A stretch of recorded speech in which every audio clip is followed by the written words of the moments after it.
Marc Marquez kembali menunjukkan kelasnya sebagai salah satu pembalap terhebat sepanjang masa dengan kemenangan spektakuler di MotoGP Qatar 2025.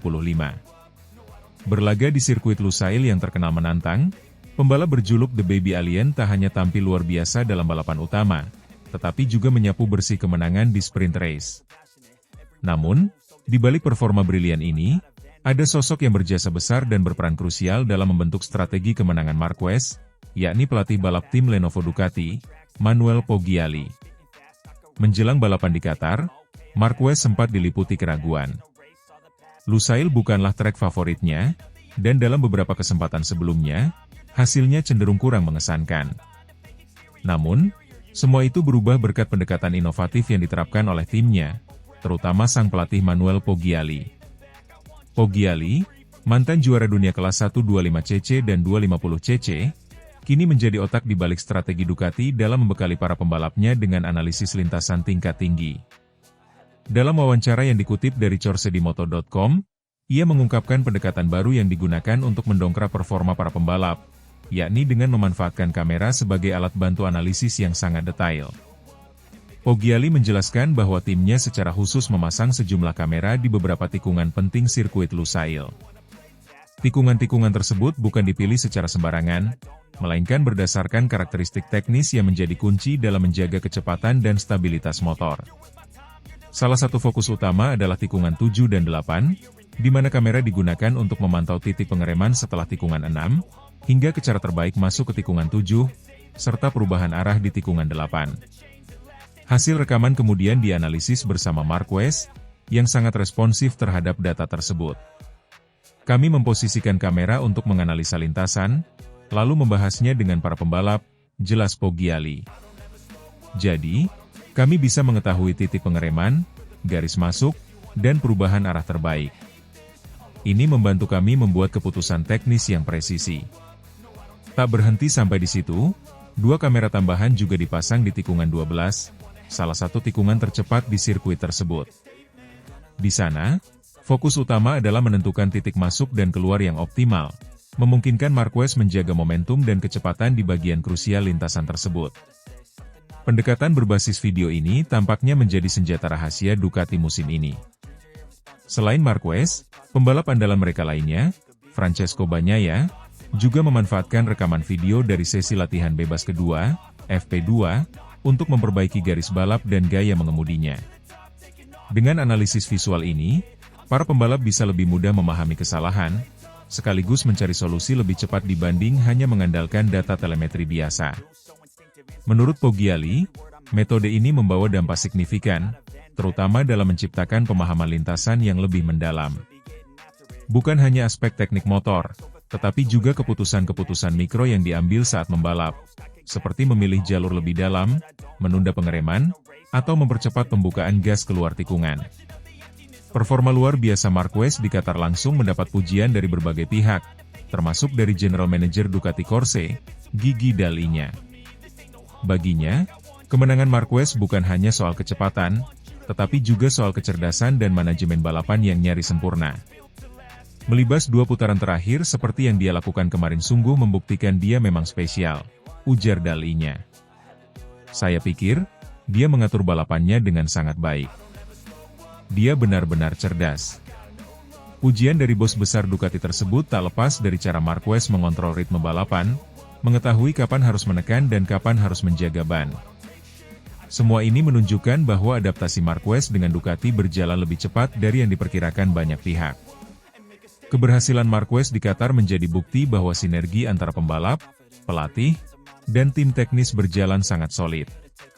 Manuel Poggiali tidak hanya berperan sebagai pelatih biasa, tetapi juga sebagai analis strategi yang menggabungkan teknologi, pemahaman lintasan, dan komunikasi yang efektif dengan pembalap. Kemenangan ini juga menunjukkan bagaimana pendekatan modern dalam dunia MotoGP semakin mengandalkan teknologi dan data, bukan hanya skill semata.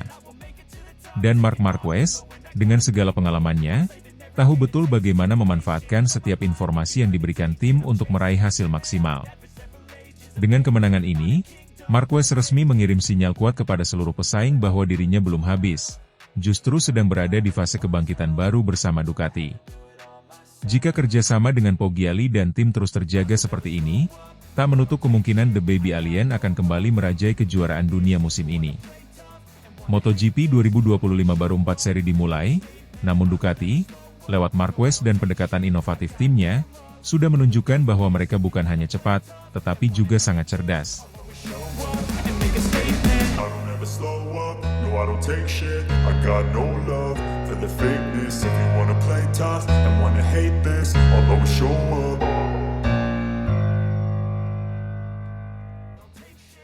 Dunia MotoGP kembali dikejutkan dengan pengakuan terbaru dari General Manager Ducati Corse, Gigi Dall'Igna. Dalam sebuah wawancara eksklusif, Dall'Igna membongkar alasan sebenarnya di balik keputusan berani Marc Marquez meninggalkan Repsol Honda Team yang telah membesarkan namanya demi meraih impian juara bersama pabrikan Ducati. Marc Marquez, sang 8 kali juara dunia, membuat langkah mengejutkan pada akhir musim 2023 dengan meninggalkan Honda setelah 11 tahun mengabdi. Kepergiannya bukan hanya berarti akhir dari sebuah era, tetapi juga menandai dimulainya fase baru dalam karir pembalap Spanyol itu bersama Gresini Racing, tim satelit Ducati, sebelum kemudian langsung menempati kursi tim pabrikan Ducati Lenovo pada musim 2025. Namun yang paling mengejutkan bukanlah sekadar kepindahannya, melainkan fakta bahwa Marquez rela meninggalkan kontrak bernilai fantastis bersama Honda, senilai lebih dari $100 juta AS, demi ambisi meraih gelar dunia ke-9 bersama motor yang lebih kompetitif. Dalam pernyataan eksklusif yang dimuat oleh media Italia, Dall'Igna mengungkapkan betapa besar pengorbanan yang dilakukan Marquez. Marc datang bukan karena uang. Dia datang karena dia adalah seorang juara sejati. Dan seorang juara sejati selalu mengejar kemenangan, bukan angka di rekening bank, ungkap Dall'Igna dengan nada serius. Dia meninggalkan kontrak yang sangat besar di Honda, sesuatu yang tidak mudah ditinggalkan siapapun. Tapi dia melakukannya karena dia tahu bahwa untuk bisa kembali ke puncak, dia butuh motor yang mampu bersaing di level tertinggi dan saat ini, motor itu adalah Ducati. Menurut Dall'Igna, keputusan Marquez untuk bergabung dengan Gresini lebih dulu merupakan bagian dari strategi jangka panjang. Marquez ingin memahami karakter motor Ducati, membaur dengan filosofi tim, dan menunjukkan bahwa dirinya masih memiliki kecepatan dan ketangguhan, sesuatu yang sempat diragukan banyak pihak setelah cedera parah yang menghantamnya pada 2020. Dia tahu tidak bisa langsung masuk ke tim pabrikan. Tapi dia bersedia membuktikan diri dari bawah. Itu adalah bukti bahwa dia bukan hanya seorang pembalap besar, tetapi juga seorang profesional yang rendah hati dan lapar akan kemenangan, tambah Dall'Igna. Kontras tajam terlihat dalam kontrak Marquez bersama Gresini. Dari bayaran mewah di Honda yang ditaksir mencapai lebih dari $20 juta per tahun, Marquez hanya menerima sebagian kecil dari angka itu di tim barunya. Menurut sumber internal MotoGP, gaji Marquez di Gresini Racing bahkan tidak mencapai €1 juta per musim. Namun, pengorbanan finansial itu dianggapnya sepadan demi mengejar gelar juara dunia yang sudah lama tidak digapainya sejak 2019. Marquez sendiri pernah menyatakan bahwa uang bukan segalanya, dan bahwa ambisi menjadi juara jauh lebih besar daripada nilai kontrak. Jika saya hanya memikirkan uang, saya akan tetap di Honda sampai pensiun. Tapi saya ingin lebih. Saya ingin menang lagi, ujarnya saat wawancara awal musim 2024. Musim 2024 menjadi ajang pembuktian bagi Marquez. Meski belum bergabung dengan tim pabrikan, performanya bersama Ducati Desmosedici GP23 di Gresini sudah menarik perhatian. Ia telah menunjukkan peningkatan performa yang signifikan dan secara konsisten bersaing di papan atas. Dan saat ini, musim MotoGP 2025 telah terbukti. Marc Marquez mengambil alih puncak klasemen MotoGP 2025 hanya dengan 4 seri pembuka, usai memenangi MotoGP Qatar 2025. The Baby Alien kembali mengungguli adiknya, Alex Marquez. Marc Marquez menjadi pemenang seri keempat MotoGP 2025. Balapan di sirkuit Lusail, Doha, Senin kemarin dini hari, rider Spanyol itu menjadi yang tercepat.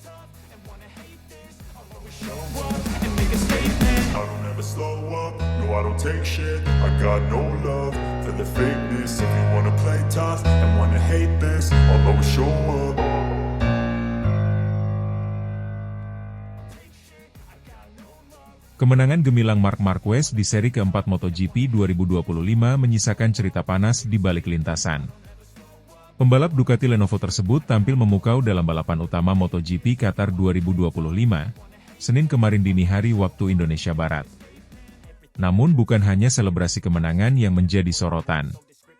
Klaim Marquez soal strategi yang digunakannya menjadi pusat kontroversi, terutama karena dinilai menyudutkan mantan timnya, Honda.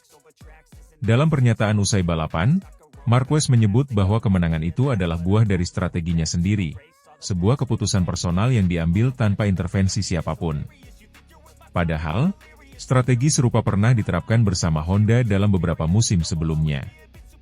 Hal ini membuat bos Honda merasa geram, menilai bahwa Marquez sedang menghapus jejak sejarah panjang strategi tim yang mereka kembangkan bersama.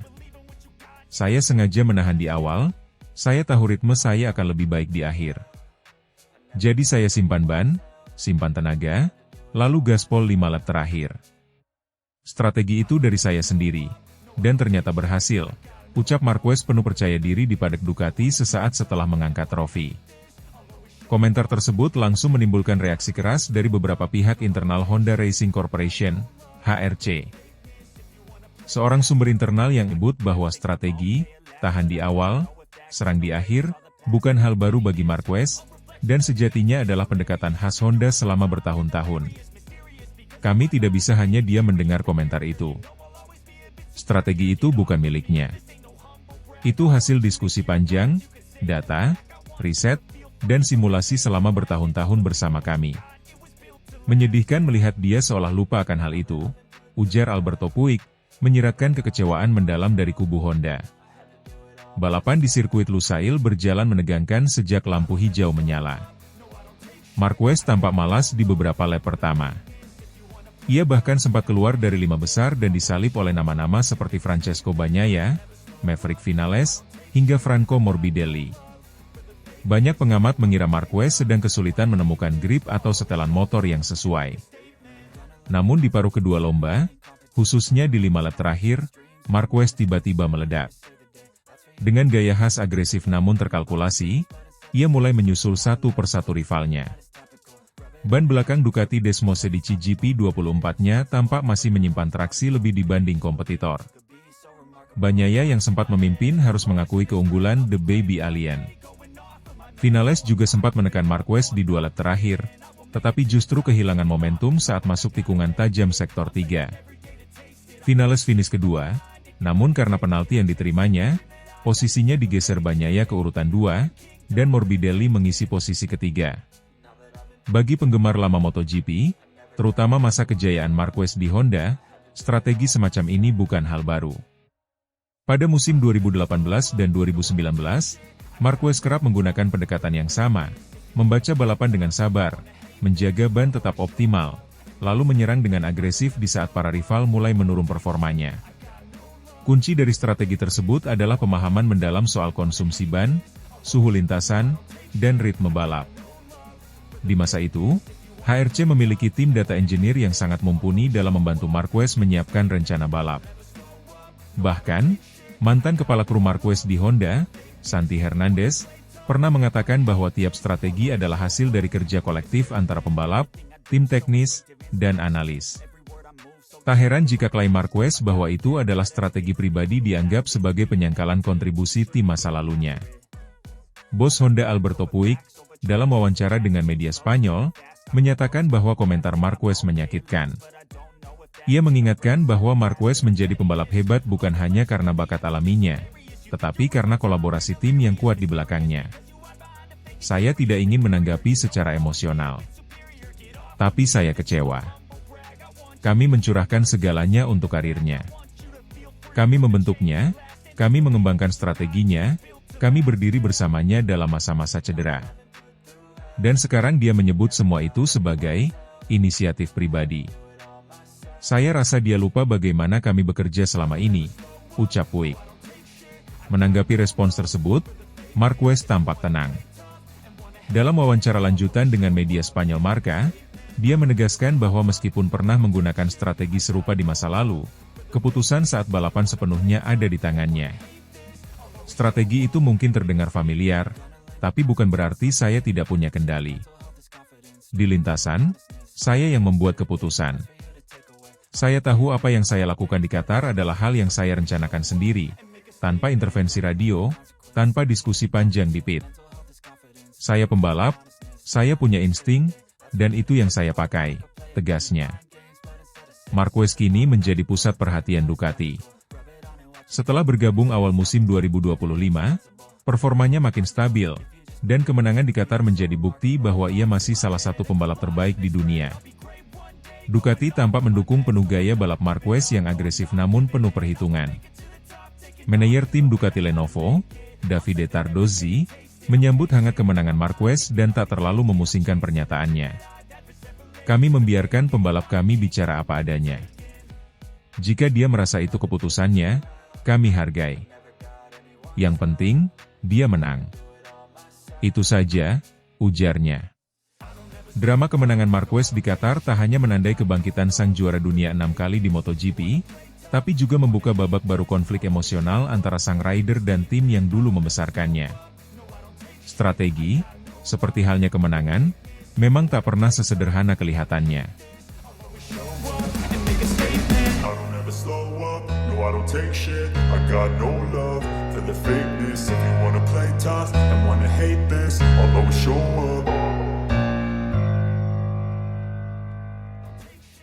Tardozzi tegur Bagnaia, jangan manja, fokus cari solusi di MotoGP 2025. Tim Ducati Lenovo kembali menjadi sorotan di awal musim MotoGP 2025. Bukan hanya karena performa apik yang ditunjukkan Marc Marquez sebagai pemuncak klasemen sementara, melainkan juga lantaran pernyataan tegas sang manajer tim, Davide Tardozzi, kepada pembalap andalannya, Francesco Bagnaia. Dalam sebuah wawancara, Tardozzi meminta Bagnaia untuk tidak bersikap manja dan lebih fokus pada solusi ketimbang terus mengeluh soal performa motor. Francesco Bagnaia, yang merupakan juara dunia 2 kali, saat ini berada di posisi ketiga klasemen sementara MotoGP 2025 dengan raihan 97 poin, tertinggal 26 angka dari Marc Marquez yang memimpin dengan 123 poin. Performa Bagnaia dinilai belum konsisten sepanjang 4 seri awal musim ini, di mana ia hanya berhasil memenangkan satu balapan. Itu pun ketika Marquez mengalami kecelakaan di Grand Prix Amerika Serikat pada 31 Maret 2025 lalu. 3 seri lainnya justru dimenangkan oleh rekan setimnya sendiri, Marc Marquez, yang menunjukkan performa impresif sejak awal musim. Catatan ini menjadi pukulan telak bagi Bagnaia yang sebelumnya digadang-gadang sebagai pembalap utama Ducati dalam perburuan gelar musim ini. Namun, alih-alih hanya fokus pada persaingan di papan atas, Tardozzi memilih untuk mengkritisi sikap mentalitas sang pembalap. Ia menyoroti kecenderungan Bagnaia yang kerap menyalahkan motor Ducati Desmosedici GP25 yang dikendarainya saat mengalami kesulitan di lintasan. Masalah motor, atau masalah Bagnaia? Ucap Tardozzi dengan nada retoris. Itu, masalah motor, adalah sesuatu yang menjadi milik kami, untuk selalu memberinya motor yang tepat, ujarnya kepada media. Menurut Tardozzi, Bagnaia saat ini terlalu banyak menuntut dalam hal pengaturan motor dan seringkali enggan beradaptasi jika setting motor tidak sesuai dengan gaya berkendaranya. Sikap tersebut dianggap kontraproduktif, apalagi bagi seorang juara dunia yang seharusnya mampu menghadapi segala tantangan dengan pendekatan yang lebih matang. Bagnaia sekarang sangat menuntut dalam hal pengaturan. Dia bukan tipe orang yang ingin mengendarai motor yang tidak sesuai dengan gaya berkendaranya, tambah Tardozzi. Hal ini menimbulkan masalah bagi timnya.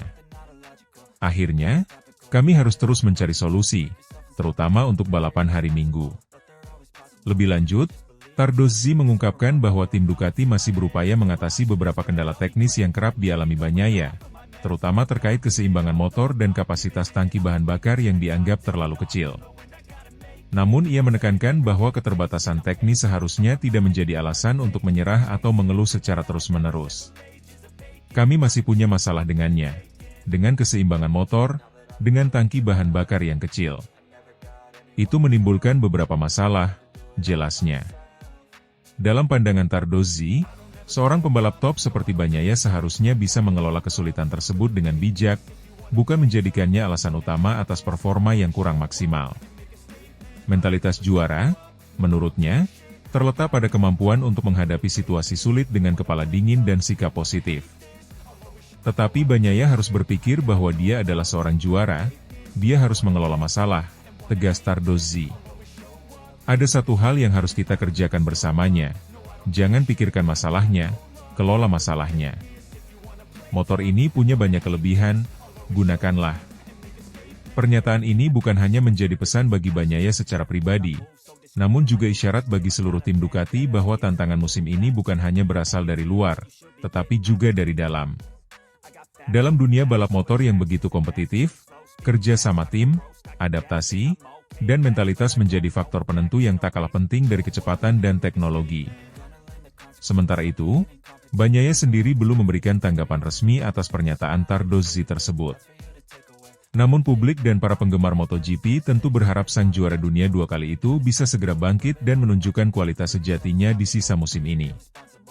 Dengan persaingan ketat bersama Marquez yang saat ini sedang berada di puncak performanya, MotoGP 2025 dipastikan akan menyajikan drama dan pertarungan yang semakin seru. Grand Prix berikutnya akan digelar di Jerez, Spanyol, akhir pekan ini. Sirkuit yang dikenal teknis dan menuntut ketelitian tinggi tersebut akan menjadi ujian penting bagi Bagnaia untuk menjawab kritik dan keraguan publik. Mampukah ia kembali menunjukkan ketangguhan sebagai seorang juara, atau justru kembali terjebak dalam masalah teknis dan mentalitas? Yang pasti, tekanan kini tidak hanya datang dari lintasan, tapi juga dari dalam garasi timnya sendiri. Tardozzi telah memberikan sinyal tegas, di Ducati, tidak ada ruang untuk pembalap yang manja. Yang ada hanyalah ruang untuk pemenang yang mampu beradaptasi dan terus berkembang. I don't take shit, I got no love for the fakeness. If you wanna play tough,